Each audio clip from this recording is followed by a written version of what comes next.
I got scammed, guys. I got scammed. Me of all people, I know. Same thought. That was my thought exactly. Well, let me just tell you how it happened. I have this lady in church who is very elderly. We work in the same team and she's so nice. She's been so sweet to me. Prior to this time, she had given me a humidifier, which I felt like that was the most thoughtful, nice thing someone could ever do in the UK here. It was quite new. And that's because I shared a problem that I had, in my house. And she said, oh, come and pick up this humidifier. It would really work. So that worked. And she had told me that she was traveling back home. She hadn't been home for a long time. So I was excited. And then I'd reached out to her some days later, to check up on her, see if she was doing well. And she was.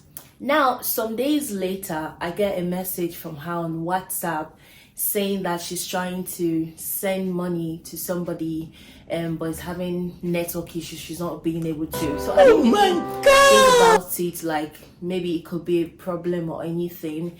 So I said, because I know how it is in Africa, there is no network. So I said, oh, how much? I think she said she's trying to send, was it £1,000? I think it was £1,000. She said, so I was like, oh, I don't have £1,000, but I could send you £350. And I didn't think about it. Normally I don't even know. Seriously, all my thought was, well, she's helped me, she's been good to me, she gave me a humidifier for free, bought me one, and why will I not help you? And she said, now the key word there was she was going to return the money once her network was working. No! And so that's how quickly I was like, okay, send me the account number. And she sent me the account number. Now, it wasn't her account number. It was another person's account. I should have thought about it as a red flag, but I felt like, oh, that's the person she's trying to send the money to, because this person was ill and she was trying to send money to. And so I quickly transferred £350 to that account.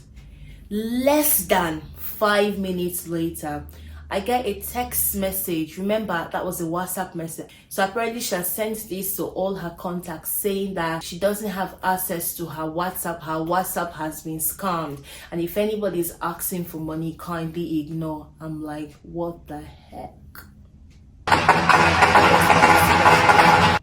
And I just replied her that I just sent £350 to the account.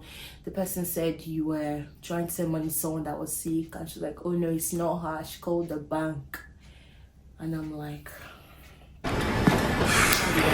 where'd y'all put the guns? Yeah, my thought exactly. So immediately I rang my bank. Thank God that they're a very proactive person, because I'm thinking if I was in Nigeria, would they have been this proactive? I don't think so. So I was able to call my bank. The Lloyds Bank has a fraudulent line that you can easily call in case you feel like you've been scammed, and so they can handle it. So immediately I called them. They put me on hold. I went through so many calls. I spoke to an agent who asked me so many questions, same questions. Who were you trying to send money to? I explained. Were you under pressure? Is your mental health okay? They want to know if, and I guess I'm laughing now, but it was not funny.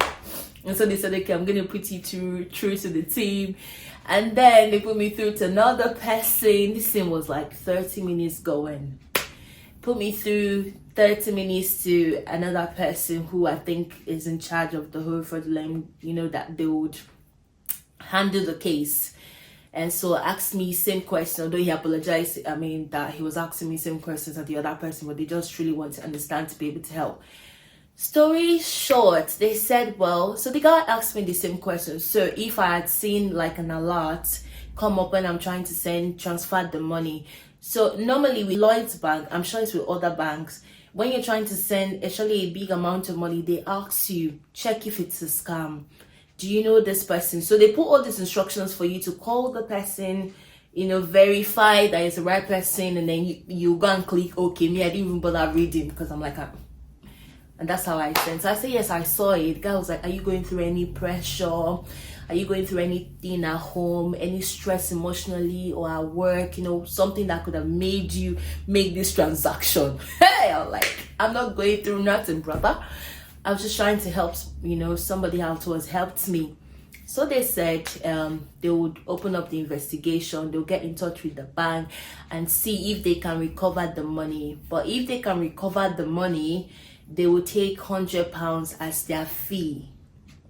I'm thinking, well, it's better than nothing. And so they said they open up the investigation. That was it. Meanwhile, on this WhatsApp chat, the stupid person, after I've sent that money, now sent me a message back to say, hi, I know you've tried this. Please, could you ask somebody else to, send me, to help send this money. And when my app is working, I will send the money back. It took the grace of God to say, thunder fire you. Because, anyways, I was very graceful in that chat. But the kind cause, anyways, I'm a born again child of God.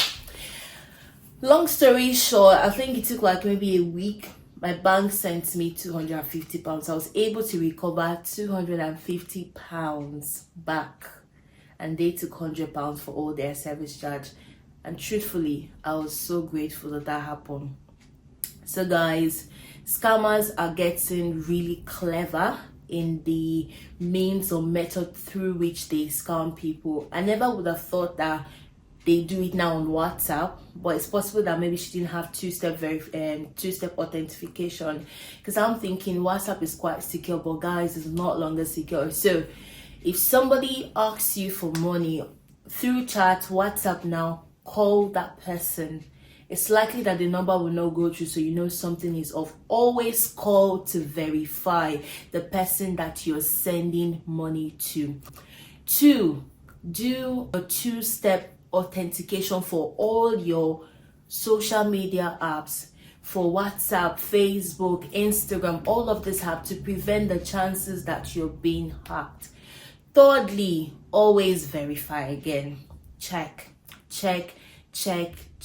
Well, any of that tips I think that you can look out for, watch out for, to prevent being scammed. I'll add that in the video, but this was my experience and it was not a funny experience. I had to share with my friends so they knew. Well, I still can't believe this is my first and the last episode that I will be scammed in the name of Jesus. So guys, beware, don't lose your money 2025. And be smart. And if you've enjoyed this video, please like, subscribe, comment. Let me know if you've ever experienced this. Let me also know if you have tips to help us. Thank you so much, guys. So I see you in my next video. Toodles.